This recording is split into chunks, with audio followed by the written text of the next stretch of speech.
Channel Murtadin perlu tahu ini, sharing ke-78 dengan topik dengan Natal, benar bahwa Allah meluputkan kita semua dari hukuman. Namun Allah tidak mengampuni dosa kita. Bagaimana caranya Allah meluputkan kita dari hukuman? Dengan Natal, benar bahwa Allah meluputkan kita semua dari hukuman. Namun Allah tidak mengampuni dosa kita. Mengampuni dosa orang Kristen dan non-Kristen. Bagaimana caranya Allah meluputkan kita dari hukuman? Bapak, Ibu, saudara-saudari sekalian, Shalom. Selamat Natal. Lukas 2 ayat 10. Lalu kata malaikat Gabriel kepada gembala-gembala di padang, jangan takut, sebab sesungguhnya aku memberitakan kepadamu kesukaan besar untuk seluruh bangsa. 11. Hari ini telah lahir bagimu juru selamat. 1. Yaitu Kristus. 2. Tuhan di kota Daud. Orang-orang Yahudi pada masa itu menyadari bahwa mereka adalah orang berdosa. Dengan lahirnya juru selamat tadi disebut Yesus Kristus ini, mereka menyangka bahwa dosa-dosa mereka akan diampuni oleh bayi kecil ini. Nanti kalau besar, orang-orang Yahudi pada masa itu dan orang-orang Kristen dan non-Kristen pada zaman sekarang, saya Mbah Bagio Bahagia atau Opa sengaja sebutkan ini, orang Kristen dan non-Kristen, bukan untuk menyinggung, bukan untuk menghapuskan pendapat yang salah bahwa Yesus Kristus itu Tuhannya orang Kristen. Bukan, Tuhannya semua orang. Beliau mati di atas kayu salib, wafat di atas kayu salib, menyerahkan nyawa, menggantikan semua orang. Hukuman yang dituntut hukum Taurat itu digantikan oleh beliau. Semua orang. Ya, jadi bukan orang Kristen saja. Maka itu Mbah sengaja ini maksudnya supaya jangan menyinggung, jangan salah paham. Itu maksudnya Mbah. Ya, enaklah Tuhan Yesus cinta kepada semua orang. Karena begitu besar kasih Allah akan isi dunia ini. Allah mengasihi dunia sehingga Yesus Kristus diutus untuk semua orang. Orang-orang Yahudi pada masa itu dan orang-orang Kristen dan non-Kristen pada zaman sekarang menyangka bahwa kelahiran Yesus Kristus sang juru selamat dan sang raja. Hari Natal kan ada lambang pemerintahan di atas bahunya. Dengan lambang pemerintahan di atas bahunya, Yesaya 9 ayat 5 dan 6, ini bayi ini raja sangat besar kuasanya. Dia berkuasa meniadakan hukum Taurat. Ini kan sangka-sangkanya guna mengampuni dosa-dosa umat manusia.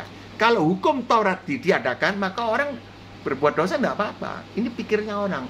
Orang menyangka bahwa Yesus Kristus mengampuni dosa. Bukan. Itu salah. Salah. Bukan mengampuni. Bukan. Sangka-sangkanya, ya, orang zaman dulu sampai sekarang ini, dia berkuasa meniadakan hukum Taurat karena raja. Dia berkuasa ngampuni, berotoritas. Bukan guna mengampuni dosa-dosa umat manusia. Bukan. Dan menyelamatkan umat manusia dari hukuman Allah. Bukan. Nanti beliau sendiri yang berkata, bersabda itu. Pada waktu Yesus Kristus datang ke dunia, hari Natal, banyak orang pada waktu itu dan pada waktu sekarang merayakan Natal dengan menyangka bahwa kedatangan beliau ke dunia ini, ya bayi kecil ini, malam kudus, sunyi senyap, untuk menjadi juru selamat dengan jalan meniadakan hukum Taurat, mengampuni dosa. Mengampuni dosa artinya meniadakan hukum Taurat. Itu kan hukumnya ditiadakan, nggak apa-apa, berbuat dosa nggak apa-apa karena tidak ada hukumnya. Ya. Mbak bicara ada dasarnya, Matius 5:17. Sebentar, Mbak akan Mbak akan masuk ke sana. Memang benar jika hukum Taurat tidak ada, ditiadakan, maka dosa tidak diperhitungkan. Dosa tidak apa-apa. Roma 5:13. Sebab sebelum hukum Taurat ada, ya sebelum Musa, sebelum Nabi Musa, telah ada dosa di dunia, ada dosa. Tetapi dosa itu tidak diperhitungkan kalau tidak ada hukum Taurat. Tidak diperhitungkan. Mbak tidak mau meluas seperti Bapak Abraham. Bapak Abraham tidur bersama dengan Hagar kan salah. Kalau menurut hukum Taurat salah. Tapi hukum Taurat kan belum lahir. Lahirnya setelah ada Nabi Musa. Itu salah, tapi tidak diperhitungkan. Ini adalah konsep keselamatan yang dimiliki oleh umat manusia dari dahulu kala sampai sekarang, yaitu manusia selamat, luput dari hukuman Allah karena dosa-dosanya diampuni. Mbak tidak akan melari ke agama lain. Agama lain ya karena dosa-dosa diampuni sebab apa?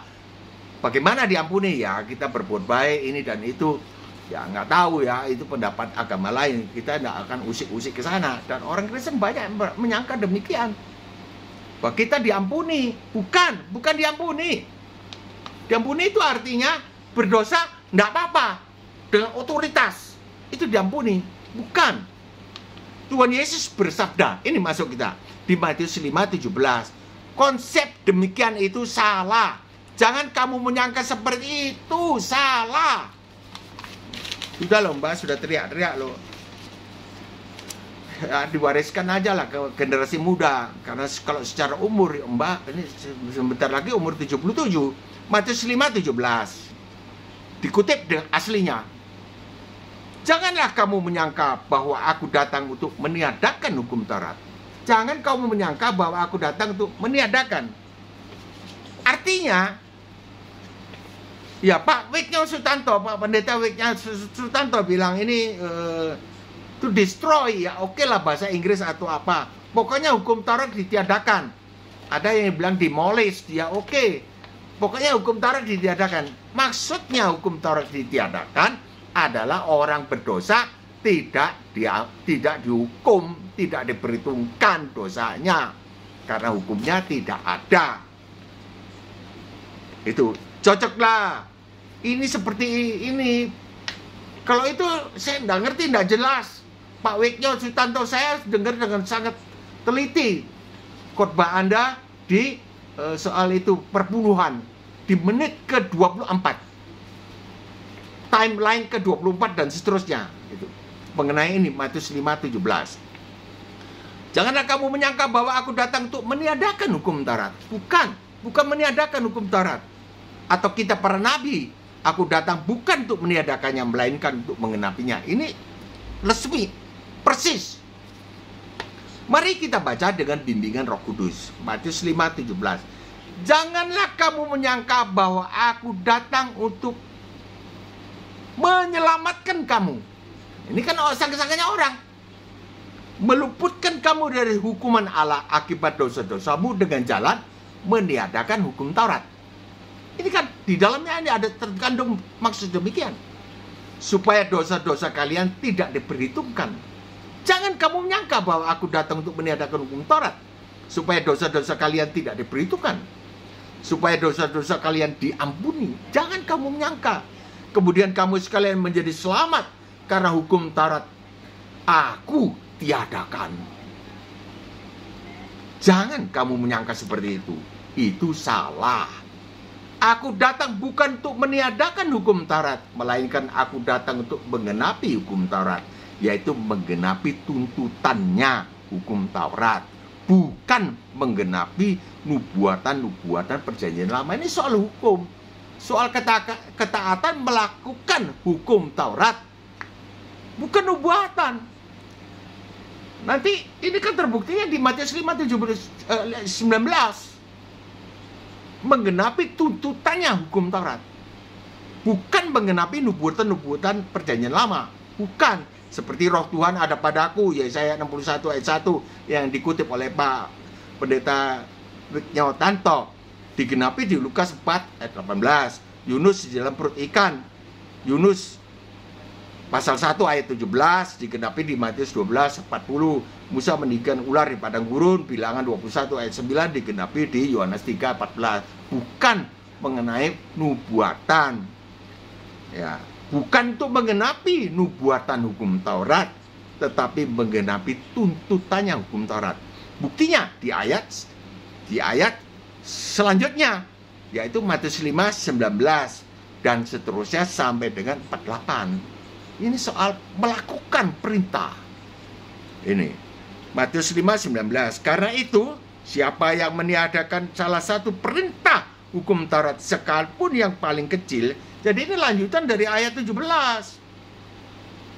Ayat 17 bilang, aku datang untuk menggenapi hukum Taurat.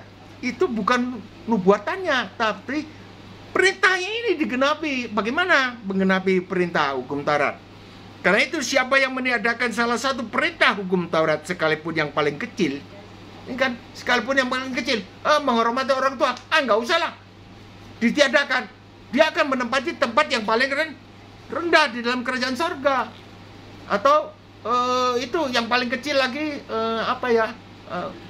hormatilah, kuduskanlah hari Sabat, hari Minggu nggak ke gereja nggak apa-apa deh, ditiadakan aja. Itu nggak boleh. Ia akan menduduki tempat yang paling rendah di dalam kerajaan sorga. Tetapi siapa yang melakukan dan mengajarkan segala perintah hukum Taurat, ia akan menduduki tempat yang tinggi di dalam kerajaan surga. Mengajarkan segala perintah-perintah hukum Taurat. Hormati bapakmu, ibumu. Itu tidak boleh begini ya, tidak boleh kurang ajar. Itu akan menduduki tempat yang tinggi di dalam kerajaan surga. Ini lanjutannya, menggenapi hukum Taurat. Bagaimana melakukan perintah? Kalau dia pandang enteng, ini paling kecil, meniadakan salah satu perintah hukum Taurat yang paling kecil, dia menduduki tempat yang paling rendah, pandang enteng. Jadi melakukan perintah, bukan nubuatan, bukan. Tolong diperiksa lagi lah, saya, Mbak ini kan, saya, Opa ini kan orang awam. Pak yang terhormat Pak Dr. Alfred Esra Soru adalah guruku. Saya ada di kelompok WAG ke-6. Ya, saya anggota ke-6. Pak Guru pernah menerangkan bahwa ini menggenapi nubuatannya hukum Taurat. Bukan Pak Guru. Coba tolong cek lagi dan luruskan saya. Telepon saya 085298981948. Sekretaris Bapak Mei tahu ini. Saya. Ya. Tidak, bukan untuk nubuatan, Pak. Bapak seorang dokter loh, Pak. Di panutan, Pak, guruku. Tolong, bisa salah, Pak. Bisa. Bapak bukan Tuhan Yesus. Bukan. Bisa salah. Salah nggak apa-apa, Pak. Bilang, salah itu. Itu betul, botak itu. Itu begio. Betul. Diakui saja. Sebab kalau tidak, akan menyesatkan banyak orang. Sebab dengan menggantikan, dengan arti menggenapi tuntutannya hukum Taurat, itu mencakup, bisa menjawab banyak masalah. Banyak masalah yang dipertanyakan oleh orang seberang. Saya nggak mau lama-lama ke sana lebih jauh. Tetapi yang jelas, dari ayat 20, maka aku berkata kepadamu, jika hidup keagamanmu tidak lebih benar daripada hidup keagamaan ahli-ahli Taurat dan orang Farisi, sesungguhnya kamu tidak akan masuk ke dalam kerajaan surga. Contohnya, ayat 21, kamu telah mendengar yang difirmankan kepada nenek moyang kita, jangan membunuh. Nah, ini perintah, Pak. Ini bicara soal perintah. Yesus perintah menggenapi hukum Taurat adalah dua jalan. Satu, ini gembalaku yang ngajari dulu. Gembalaku. Satu, yaitu melakukan perintah atau menjauhi larangan. Itu menggenapi perintah, menggenapi hukum Taurat. Kalau gagal, ya harus dihukum, menjalani hukumannya. Itu menjalani hukumannya, itu menggenapi hukum Taurat juga. Menggenapi hukum Taurat. Jadi melakukan perintah atau menjauhi larangannya, atau kalau gagal menjalani hukumannya di neraka, di dunia ini sampai di neraka. Mari kita baca dengan bimbingan Roh Kudus.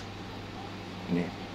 Janganlah kamu menyangka bahwa aku datang untuk menyelamatkan kamu, meluputkan kamu dari hukuman Allah akibat dosa-dosamu dengan jalan meniadakan hukum Taurat. Ini Mbak ulangi. Supaya dosa-dosa kalian tidak diperhitungkan. Kalau ditiadakan kan tidak diperhitungkan dosa kita. Supaya dosa-dosa kalian diampuni. kemudian kamu sekalian menjadi selamat karena hukum Taurat aku tiadakan. Kamu kan menyangka begitu? Jangan. Jangan kamu menyangka seperti itu salah. Aku datang bukan untuk meniadakan hukum Taurat, melainkan aku datang untuk menggenapi hukum Taurat, yaitu menggenapi tuntutannya hukum Taurat, bukan menggenapi nubuatan-nubuatan perjanjian lama. Bukan. Itu tadi. Apa? Bukan untuk menggenapi nubuatan hukum Taurat, tapi menggenapi tuntutannya.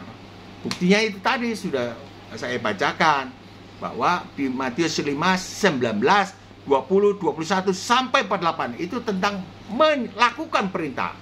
Tapi karena gagal, maka manusia harus menjalani hukumannya. Yesus Kristus datang untuk menggenapi tuntutannya hukum Taurat dengan menjalani hukumannya. Siapa yang bilang? Roma 8 ayat 3 dan 4. Apa itu tuntutannya hukum Taurat? Upah dosa adalah maut, terpisah dari Allah sejak di dunia ini sampai di neraka, kekal selamanya. Kapan Yesus Kristus menggenapi tuntutannya hukum Taurat? Kapan? Lukas 27, 46. Ini menggenapinya. Saat Yesus Kristus berseru-seru memanggil Allah Bapa, Eli, Eli, lama sabachthani, Allahku, Allahku, mengapa engkau meninggalkan aku? Tetapi tidak didengarkan oleh Allah Bapa. Tidak tercatat, yo sini lo anak yang kukasih. Biasanya begitu. Tidak. Ini menggenapi tuntutannya hukum Taurat, bahwa manusia ditinggalkan oleh Allah. Ditinggalkan. Tidak ada jawaban dari Allah Bapa. Yesus Kristus menggenapi tuntutannya hukum Taurat. Maut, terpisah dari Allah, mulai di dunia ini sampai kekal selama-lamanya. Tapi untung beliau datang untuk menggenapi tuntutannya hukum Taurat. Ya, ini tuntutannya hukum Taurat. Maut, terpisah dari Allah. Maut yang ketiga ini. Terpisah dari Allah sampai kekal selama-lamanya. Untung digantikan. Apakah mau Anda yang belum percaya, apakah Anda mau digantikan oleh Yesus Kristus? Kalau saya cepet-cepet, saya mau. Enak. Saya mau. Yesus Kristus menggenapi tuntutannya hukum Taurat bagi umat manusia. Yesus Kristus menjalani hukuman yang dituntut hukum Taurat bagi umat manusia. Dengan kata lain, Yesus Kristus menggantikan posisi umat manusia. Digantikan oleh Yesus Kristus menjalani hukuman mereka. Ini manusia harusnya menjalani hukuman. Minggir kau, digantikan oleh Yesus Kristus. Yang dihukum dosanya. Orangnya kan belum lahir. Yang dihukum dosanya. Supaya tuntutan hukum Taurat digenapi di dalam umat manusia. Itu Roma 8 ayat 4. Puncak penggenapan tuntutannya hukum Taurat ini dikerjakan ketika Yesus Kristus menyerahkan nyawa di Yohanes 19 ayat 30. Puncaknya. Sesudah Yesus meminum anggur asam itu, maka katanya, kalau di Lukas tadi 27, berserulah, berteriaklah. Berserulah, bukan katanya. Kalau katanya, sudah genap. Oke, sudah genap. Bukan begitu. Sebelumnya, Eli, Eli, lama sabachthani. Kita berteriak-teriak, berseru-seru. Masa berikutnya terus sudah genap ya. Bukan, sudah genap. Terjemahan lama, terjemahan baru, sudah selesai. Sama artinya. Sudah selesai, ku genapi. Apanya? Tuntutannya hukum Taurat sudah ku jalani, sudah ku genapi. Lalu ia menundukkan kepalanya serta menyerahkan nyawanya. Seluruh umat manusia menjadi orang tidak berdosa, digenapi tuntutannya. Tidak berdosa kan? Ya, kalau orang terhukum mesti didor di Nusa Kambangan, lalu digantikan, misalnya mau hakimnya, nggak ada hakim mau menggantikan. Pulang kau, pulang. Dia nggak usah jalani. dia bukan orang terhukum lagi karena sudah digantikan, digenapi oleh sang hakim. Itu Yohanes 3:17. Sama. Anunya sama semua. Tidak ada yang kontradiktif, tidak ada. Matius 5:17, Roma 8 ayat 3 dan 4, Yohanes 3:17. Yang lain tidak usah disebut, 3 saja. Yang lain masih ada banyak, tapi 3 saja. Konform semua. Satu, sama artinya. Ayat pendukung kebenaran ini, Roma 8 ayat 3 dan 4, dikutip asli dari Alkitab. Itu yang tadi Mbak ucapkan. Sebab apa yang tidak mungkin dilakukan hukum Taurat karena tak berdaya oleh daging, telah dilakukan oleh Allah dengan jalan mengutus anaknya sendiri di dalam daging, yang serupa dengan daging kuasa dosa karena dosa. Iya, Allah telah menjatuhkan hukuman atas dosa di dalam daging. 4, supaya tuntutan hukum Taurat digenapi di dalam kita yang tidak hidup menurut daging, tetapi menurut roh. Kita baca dengan pengertian dari Roh Kudus, tentu speednya pelan. Roma 8 ayat 3 dan 4. Sebab apa yang tidak mungkin dilakukan hukum Taurat karena tak berdaya oleh daging, umat manusia harus menggenapi tuntutan hukum Taurat dengan jalan melakukan perintah dan menjauhi larangan, antara lain 10 perintah Allah. Namun manusia gagal menggenapi perintah dan larangan itu, gagal. Jangan mencuri, mencuri. Jangan korupsi, korupsi. Korupsi kan mencuri punya negara. Gagal karena nafsunya, karena nafsu dagingnya. Jadi manusia harus menggenapi tuntutannya hukum Taurat dengan jalan menjalani hukumannya. Manusia harus menjalani hukumannya terpisah dari Allah sejak di dunia ini sampai lanjut di neraka. Ya, soal ekonomi, soal macam-macam, soal rumah tangga, ya dijajah oleh setan. Ya, kita lanjut ke kalimat berikutnya. Telah dilakukan oleh Allah. Ya, telah dilakukan karena manusia tadi gagal melakukan perintah, jadi harus dihukum di neraka. Tapi telah dilakukan oleh Allah, ini kalimat aslinya. Artinya hukuman terpisah dari Allah sejak di dunia sampai ke neraka tadi telah dilakukan oleh Allah. Apa artinya? Hukuman maut ini telah diambil alih oleh Allah. Diambil alih. Karena begitu besar kasih Allah akan isi dunia ini sehingga dikaruniakan anaknya yang tunggal. Sus, turun kau ke dunia. Supaya barang siapa percaya kepadanya tidak binasa melainkan beroleh hidup yang kekal. Ini hukuman maut ini telah diambil alih oleh Allah dengan jalan mengutus ini. Ayat 17, Yohanes 3:17. Sebab Allah mengutus anaknya sendiri, anaknya ke dalam dunia bukan untuk menghakimi dunia, melainkan untuk menyelamatkannya oleh Dia, oleh aku, oleh Yesus Kristus. Ini artinya ke sana. Bagaimana caranya Allah mengambil alih hukuman atas dosa? Bagaimana caranya? Dengan jalan mengutus anaknya sendiri dalam daging, yang serupa dengan daging yang dikuasai dosa karena dosa. Ini ayat aslinya. Artinya dikandung dan dilahirkan oleh Santa Maria. Titik. Ia, Allah, artinya, telah menjatuhkan hukuman atas dosa, bukan orang, atas dosa di dalam daging. Dosa yang dihukum di dalam daging. Allah, artinya Allah telah menghukum dosa di atas daging anak Allah Yesus Kristus yang tidak berdosa, karena tidak terjadi dari benih laki-laki dan perempuan. Yesus Kristus adalah Allah yang menjadi manusia, firman yang menjadi manusia. Yohanes 1 ayat 1 dan Yohanes 1 ayat 14. Dan juga daging itu, daging Yesus Kristus tidak pernah berbuat dosa. Yohanes 8 ayat 46. Siapa yang dapat membuktikan aku berbuat dosa? Ayat 4, supaya tuntutan hukum Taurat digenapi di dalam kita. Ya. Supaya tuntutan hukum Taurat, Allah menghukum dosa di atas daging Yesus Kristus. Supaya tuntutan hukum Taurat digenapi. Tuntutan hukum Taurat digenapi dalam kita.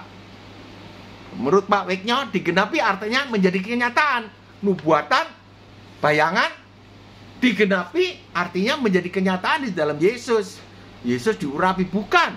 Sebab ini berikutnya ayat 19, 20, 21 sampai 48 itu tentang praktik melakukan perintah hukum Taurat. melakukan perintah. Nah, kalau gagal, itu maka dijalani oleh Pak Yesus. Dijalani, digantikan. Sebab aku datang menggenapi hukum Taurat bagi kamu, bagi umat manusia, bukan bagi dirinya sendiri. Allah telah menghukum dosa di atas daging anak Allah, Yesus Kristus, yang tidak berdosa karena tidak terjadi dari benih laki-laki dan perempuan, dan juga tidak pernah berbuat dosa. Daging ini tidak pernah berbuat dosa. Yohanes 8:46, supaya tuntutan hukum Taurat digenapi di dalam umat manusia. Di dalam kita kan umat manusia, karena Yesus Kristus diutus untuk seluruh umat manusia, orang Kristen maupun non-Kristen, supaya tuntutannya hukum Taurat digenapi di dalam kita umat manusia, orang Kristen dan non-Kristen. Enak, ikut saja Yesus, mau bilang mau gitu, terus berubah status kita, supaya umat manusia Kristen dan non-Kristen tidak usah menjalani hukuman mereka. Orang non-Kristen tidak usah menjalani hukuman di neraka, karena sudah digantikan oleh Pak Yesus, yang di dalamnya itu adalah Allah yang menjadi manusia, menampil sebagai Pak Yesus untuk 33 tahun saja.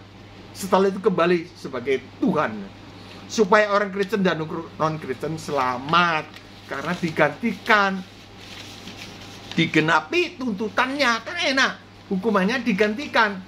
Pada saat Yesus Kristus menggenapi tuntutannya hukum Taurat dengan berseru, sudah genap, atau sudah selesai kugenapi, maka seluruh umat manusia berubah status menjadi orang tidak berdosa.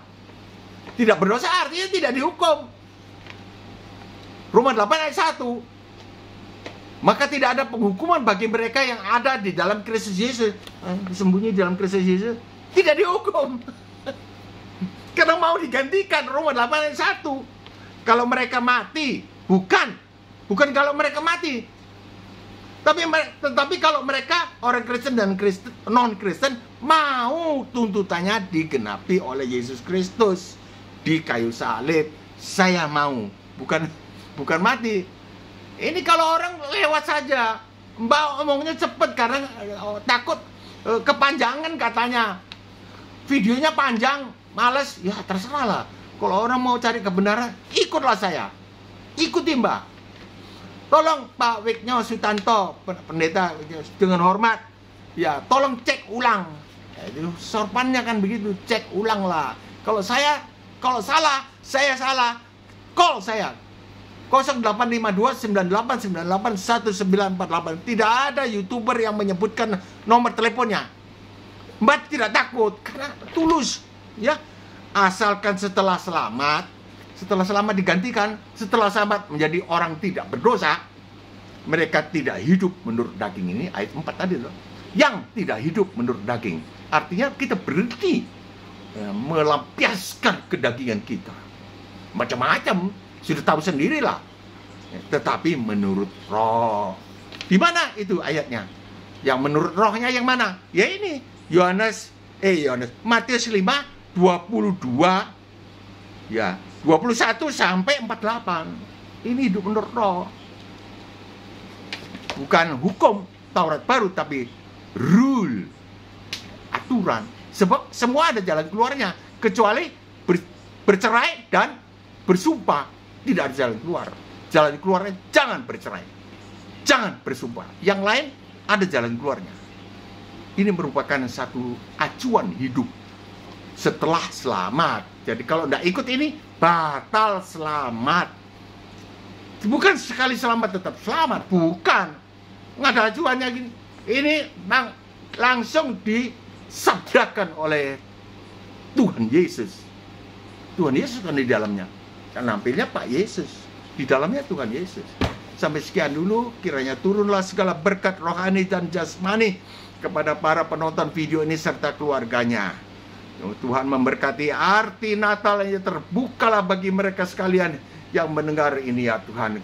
Kepada Pak Esra Soru, yang terhormat Pak Esra Soru, Tuhan juga memberkati, membuka pikiran Pak Pendeta Wiknyo Tanto juga. Tuhan membuka ya Tuhan pikirannya, ya terbukalah, biarlah mereka tidak mempertahankan kependetaannya sebagai satu milik yang harus dipertahankan, melainkan mengosongkan diri, mengambil rupa seorang awam, supaya bisa melayani.